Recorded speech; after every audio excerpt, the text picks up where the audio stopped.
సుదీక్ష అనే మన భారతీయ స్టూడెంట్ అండి. అమెరికాలో మిస్ అయిందండి. దీన్ని అమెరికా ప్రభుత్వం వరల్డ్ అలర్ట్‌గా ప్రకటించిందండి. అంతేకాదు యెల్లో నోటీస్‌గా కూడా ఇప్పుడు పరిగణించబడింది. ఇది ప్రపంచానికి హెచ్చరిక అండి. యెల్లో అలర్ట్ కూడా ప్రకటించిందండి. అది అమెరికాలో ఇండియన్ అమ్మాయి మిస్సింగ్ అయిపోయింది. పెన్సిల్వేనియాలో ఉన్నటువంటి యూనివర్సిటీ ఆఫ్ పిట్స్బర్గ్‌లో చదువుకున్నటువంటి అమ్మాయి స్ప్రింగ్ బ్రేక్ సందర్భంగా డామినిక్ రిపబ్లిక్ అనే ఐలాండ్‌కు అక్కడికి వెళ్ళిందండి. ఇక్కడ మనకు ఏ విధంగా అయితే దసరా దీపావళి సెలవులు వస్తాయో ఇక్కడ స్ప్రింగ్ బ్రేక్. సో 1 వీక్ ఈ సెలవులు ఉంటాయండి. పిల్లలు కొంతమంది ఏమి వాళ్ళ ఇంటికి వెళ్ళిపోతుంటారు, కొంతమంది సెలవుల్లో ఎంజాయ్ చేయడానికి వెళ్తుంటారు. ఇలాగే తన 5 ఫిమేల్ ఫ్రెండ్స్ 2 అబ్బాయిలతో కలిసేసి ఆ ఐలాండ్కి వెళ్ళటం అనేది జరిగింది. అక్కడికి వెళ్ళిన తర్వాత అమ్మాయి మిస్సింగ్. ఇప్పుడు వారం రోజులైతుందండి, ఇంతవరకు ఎక్కడ ఉందో ఏంటో తెలుస్తలేదండి. సో అమ్మాయి ఇండియాలో పుట్టింది, కానీ అమెరికాలో పెరిగిందంటే ఖచ్చితంగా ఆమెకు ఇక్కడ కల్చరల్ విషయాలు బాగా తెలుస్తాయి. వాళ్ళు అక్కడికి వెళ్తున్నారంటే ఆ ఏరియా సేఫా కాదా అనేసి వాళ్ళకి ముందుగానే తెలుస్తుంది. అలా తెలిసినప్పుడు కూడా అమ్మాయి అక్కడికి వెళ్ళిందంటే, అక్కడికి వెళ్ళిన తర్వాత మిస్ అయిందంటే నిజంగా అమ్మాయి మిస్ అయిందా, ఎవరైనా కిడ్నాప్ చేశారా, లేదా అబ్డక్షన్ చేశారా, లేదంటే హ్యూమన్ ట్రాప్ కింద ఎత్తుకెళ్ళారా, లేదంటే మరి ఆ బీచ్లో ఉంది కాబట్టి ఏదైనా సముద్రానికి సంబంధించిన జంతువు ఆమెను మింగేసిందా, ఇప్పుడు పెద్ద చర్చ జరుగుతుంది. అందుకనే అమెరికా ప్రభుత్వం దీన్ని వరల్డ్ అలర్ట్గా, యెల్లో అలర్ట్గా ప్రకటించేసిందండి. పెన్సిల్వేనియా నుంచి డామినిక్ రిపబ్లిక్ ఇగో ఇక్కడ ఉంది చూడండి. పిల్లలందరూ పూర్వక ప్రాంతంలో వాళ్ళు బీచ్ ఏరియాకు ఎళ్లారు. ఎళ్ళిన తర్వాత మళ్ళా కాసేపటికి అంతమంది తిరిగొచ్చారు. కానీ సుదీక్ష, ఈ అబ్బాయి మాత్రం తిరిగి రాలేదు. కానీ మళ్ళీ 10 గంటల ప్రాంతంలో ఆ అబ్బాయి ఒక్కడే తిరిగొస్తున్నట్టు ఆ వీడియోలో మనకు చూడవచ్చు. మరి ఈ అబ్బాయి ఒక్కడే తిరిగొచ్చాడు. సుదీక్ష ఎందుకు రాలేదు అనేసేసి ఇప్పుడు పెద్ద ప్రశ్న. మరి వచ్చినోడు 10 గంటలకొచ్చిన తర్వాత మరి అమ్మాయి మిస్సింగ్ గురించి ఏం మాట్లాడలేదు. 12 గంటల తర్వాత ఈ అమ్మాయి మిస్సింగ్ అనే విషయం గురించి అప్పుడు మాత్రమే తెలిసింది. మరి ఈ అబ్బాయి విషయంలో ఏం జరిగింది? పోలీసులు వెంటనే వచ్చారు, చెక్ చేశారు. ఎక్కడ మామూలుగా ల్యాండ్ పైన చెక్ చేశారు, ఏరియల్ సర్వే చేశారు, మూడోది నీటి పైన కూడా చెక్ చేశారు. ఆమె ఎక్కడ కూడా కనిపించట్లేదు. సో పోలీసులు ఇన్వెస్టిగేషన్ చేస్తున్న సందర్భంలో కొంతమంది అధికారులు ఆ అబ్బాయిని ప్రశ్నించారు. ఎందుకంటే ఆ అబ్బాయి ఉన్నాడు అక్కడ అసలుకు. ఈ అబ్బాయిని ప్రశ్నించినట్టే ఆ అబ్బాయి ఒక్కొక్క అధికారికి ఒక్కొక్క రకమైన సమాధానం చెప్తున్నాడు.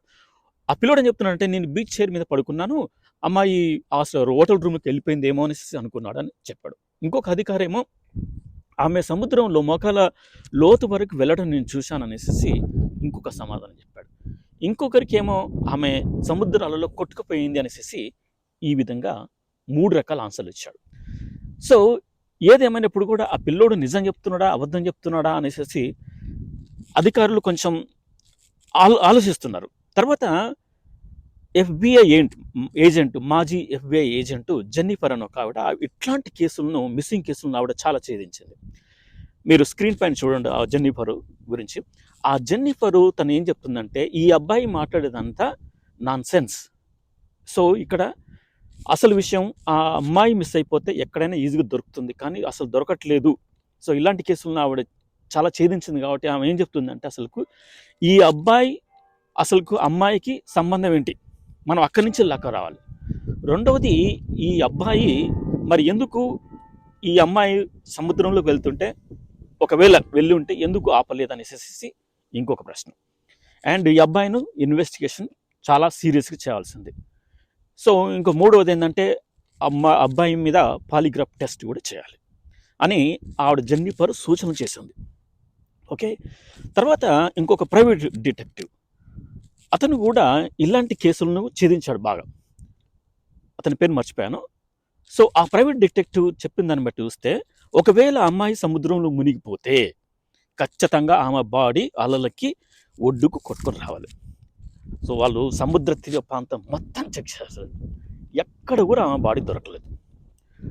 రైట్, అంటే ఏంది, ఆమె నీటిలోనే మునిగిపోలేదు అనేసి ఒక డిక్లరేషన్కి వచ్చాడు.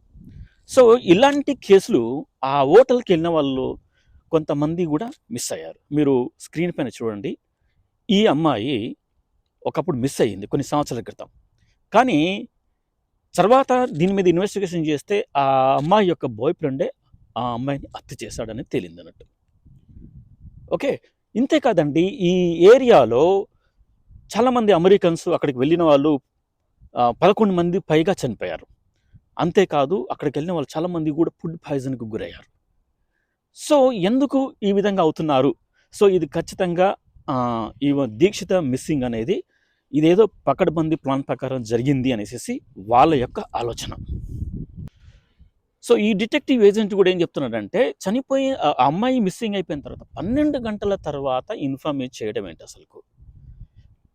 సో, ఇది పెద్ద లాజిక్ క్వెషన్ అసలు. 12 గంటల తర్వాత తల్లిదండ్రులకు ఇన్ఫార్మ్ చేసేస్తే, తండ్రి సుబ్బరాయుడు, బహుశా మన తెలుగు వాళ్ళు అనుకుంటాను. సుబ్బరాయుడు అక్కడికి వచ్చేసేసేసి అతను ఏం చెప్తున్నాడంటే, మా కూతురు మాకు గంట ముందే ఫోన్ చేసింది. మామూలుగా అయితే అసలుకు ఆమె ఎప్పుడు కూడా సెల్ ఫోన్ గానీ, వాలెట్‌ని గానీ ఎప్పుడు దగ్గరనే ఉంచుకుంటుంది. ఇప్పుడు ఈ సంఘటన జరిగినప్పుడు ఆమె సెల్ ఫోన్‌ను, వాలెట్‌ను రూమ్‌లో ఉంచి వెళ్ళడం ఏంటి?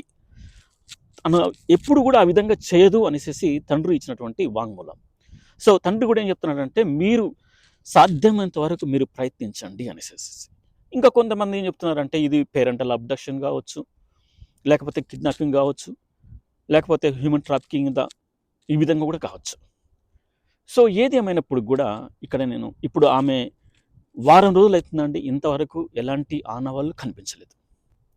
అమెరికాలో పెరుగుతున్నటువంటి పిల్లలకి ఫ్రీడమ్ ఉంటుంది. కాలేజ్‌కి వెళ్ళారంటే వాళ్ళకి ఫుల్ ఫ్రీడమ్ ఉంటుంది. కానీ ఫుల్ ఫ్రీడమ్ ఉందనేసేసి వాళ్ళను తల్లిదండ్రులు వదిలేయకూడదు.